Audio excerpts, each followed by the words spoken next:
Alright, welcome back. So you should have watched the first video of how to name straight chain alkanes, part 1. This is part 2, and in this video we are going to be discussing how to name branched alkanes.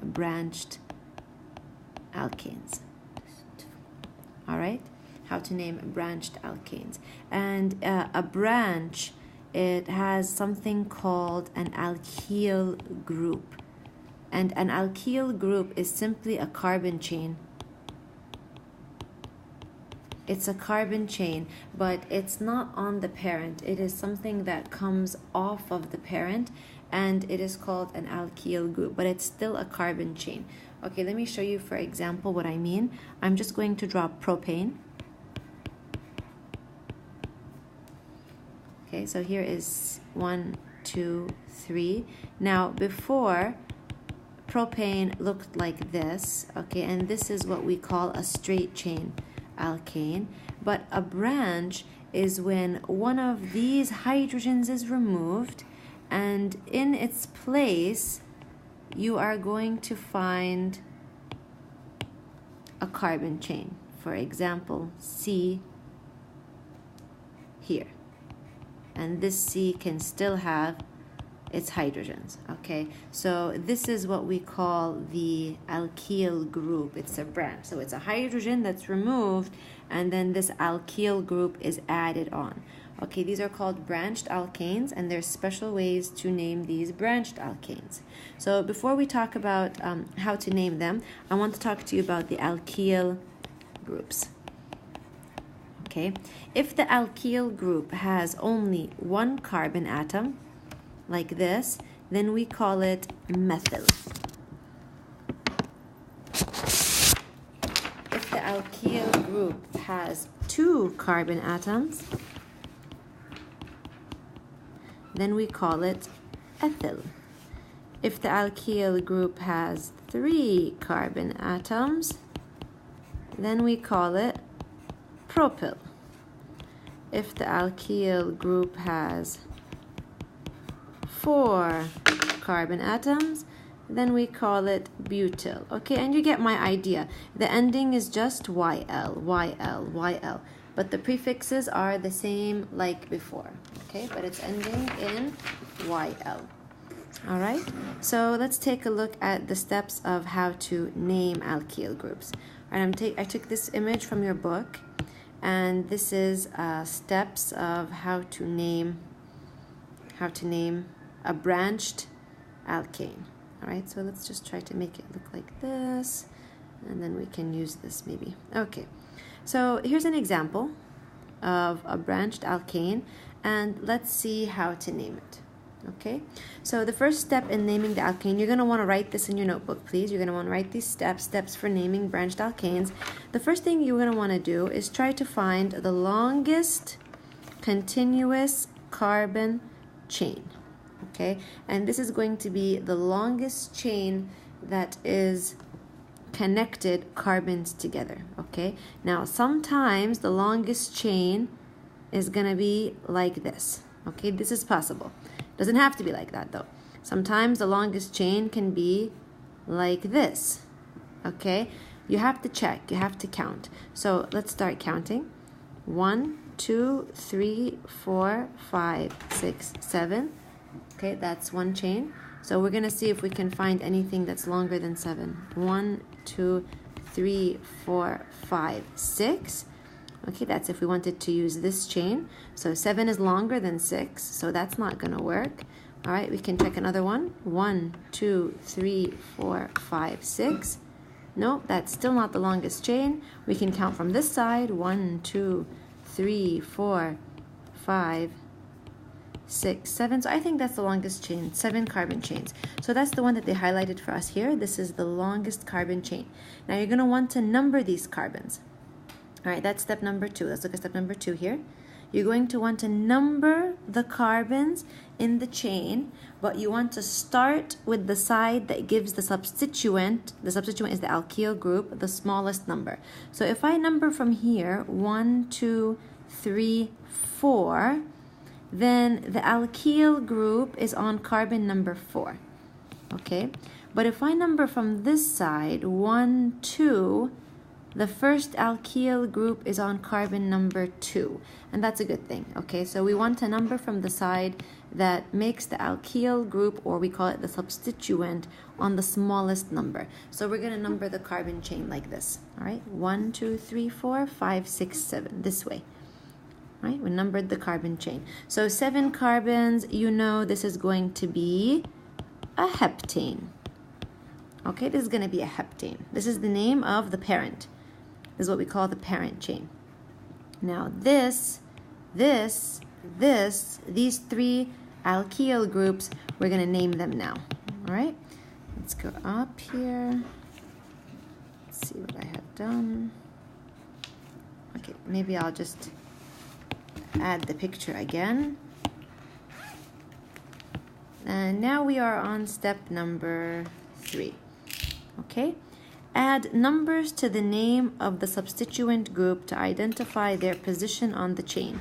These numbers become prefixes to the name of the substituent group. All right, I'm going to talk about what that means. All right, so we named the parent. The parent is heptane. So this is, oops.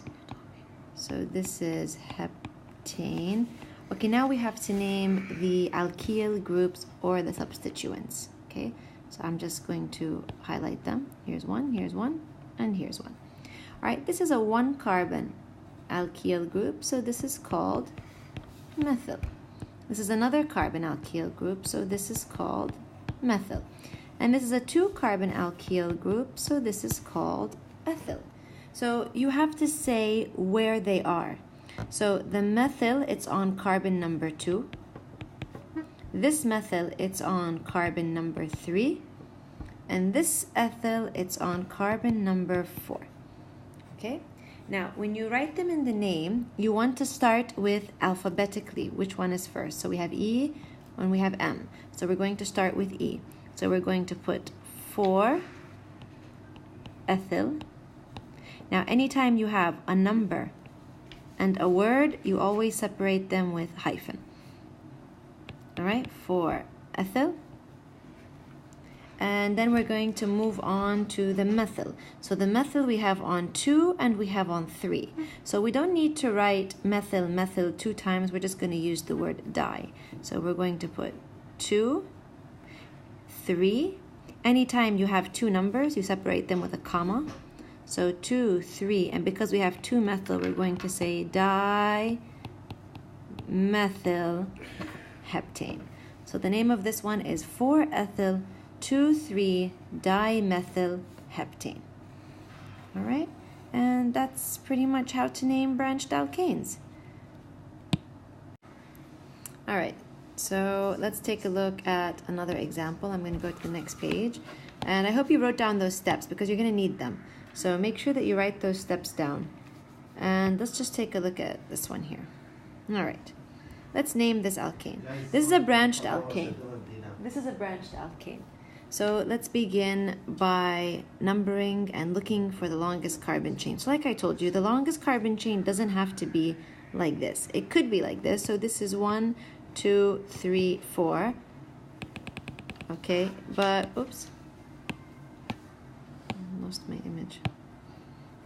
Okay, so it could be that one, or the longest chain could be like this, as long as they are carbons that are just connected. This is 1, 2, 3, 4, so it's the same. So anyway we look at this, we're going to get the same number of carbon. Okay, so the longest carbon chain is 4, and now we need to number the longest carbon chain. So let me highlight the longest carbon chain. That's this one. Okay, now let's number the longest carbon chain. Now we can number it from this way. It'd be 1, 2, 3, 4. If we number it from this way, the number 3 is the carbon that has the alkyl groups. Okay, but if we number it from the other way, 1, 2, 3, 4, then the number 2 is the one that has the alkyl groups, and that's less. So we're going to number it like this. All right, let's write the name of the parent. 4 is bute, and this is an alkane. So we're going to write butane. All right, now let's name the alkyl groups. Here's one, and here's one. All right, what's this? Don't say ethyl, because the carbons are not connected to each other. This is an alkyl group, and this is an alkyl group. This is not ethyl. This is methyl, and this is methyl. Okay, this is not ethyl. This is methyl, and this is methyl. So the one up here at the top, this is methyl, and it's on which carbon? Number 2. The one here is ethyl. It's on which carbon? It's also on carbon number 2. Okay, that's okay. It's not a problem. So let's start by writing. Let's start by writing the number 2. All right. So the carbon number 2 is the one that has the methyl. So we're going to write first. I told you the location. So 2. And the other methyl, where is it? You have to also say, even if it's the same place. So 2, 2. And between numbers, I told you put comma. And between the name, we're going to put hyphen. This is hyphen dash. Okay, now 2, 2. There's 2 of the same, so we're going to use di, methyl. And the parent, I'll bring this a little bit closer, is butane. 2, 2 dimethyl butane. 2, 2 dimethyl butane. Okay, please copy that into the notebook. Okay, that's another example. All right, I'm going to do one more. All right, let's do one more example, and this is one from your book. Okay, I'm going to put this here. It says name this compound according to the IUPAC system. By the way, this IUPAC system, this is the way that we are naming. There's many ways to name. The one that I'm teaching you now, it's called the IUPAC system. All right, what's the first step? All right, the first step is to find the longest carbon chain. So go ahead and pause the video now and see if you can find the longest carbon chain.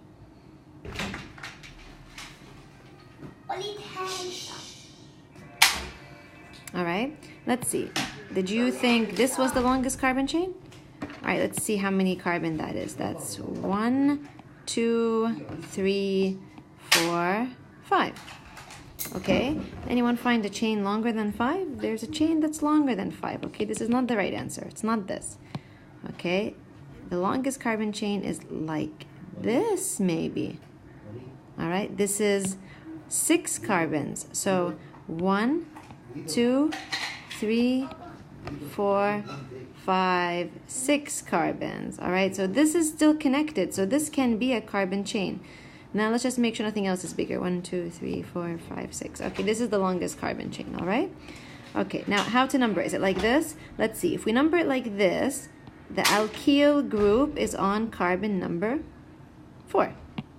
Okay, so let's see if we number it the other way, if we can get the alkyl group to be on a smaller number. 1, 2, 3, 4, 5, 6. When we number it this way, the alkyl group is on carbon number 3.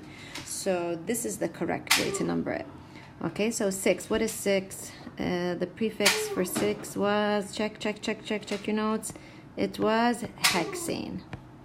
6 is hex, and this is an alkane, so we include hexane.